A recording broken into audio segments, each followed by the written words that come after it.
देवरानी और जेठानी रुला देने वाली प्रेरक कहानी।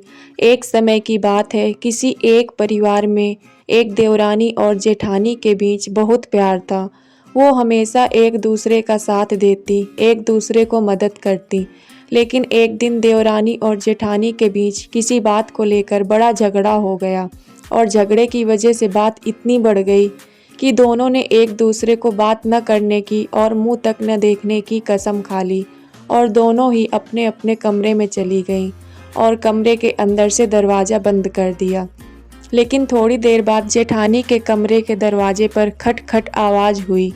तभी अंदर से जेठानी ऊंची आवाज़ से बोली कि कौन है। तभी बाहर से आवाज़ आई कि दीदी मैं हूँ। तभी जेठानी ने अपना दरवाज़ा ज़ोर से खोला और देवरानी को सामने देखते हुए बोली, अभी तो बड़ी बड़ी कस्में खाकर गई थी कि कभी बात नहीं करेंगे, एक दूसरे का कभी मुंह नहीं देखेंगे, तो अब यहाँ क्यों आई हो।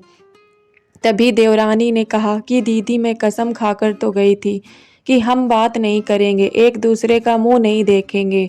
लेकिन मुझे माँ की कही एक बात याद आ गई कि जब भी किसी से लड़ाई झगड़ा हो जाए तो उसकी अच्छाइयों को याद करो, और मैंने भी वही किया, जिसमें मुझे आपका दिया हुआ प्यार ही प्यार याद आया, जिसकी वजह से अब मुझे आपसे कोई भी शिकायत नहीं है और मैं आपके लिए चाय लेकर आई हूँ।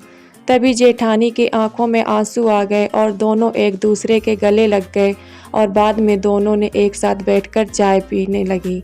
कहानी की सीख, अपने जीवन में हमेशा याद रखें कि क्रोध को क्रोध से नहीं जीता जा सकता।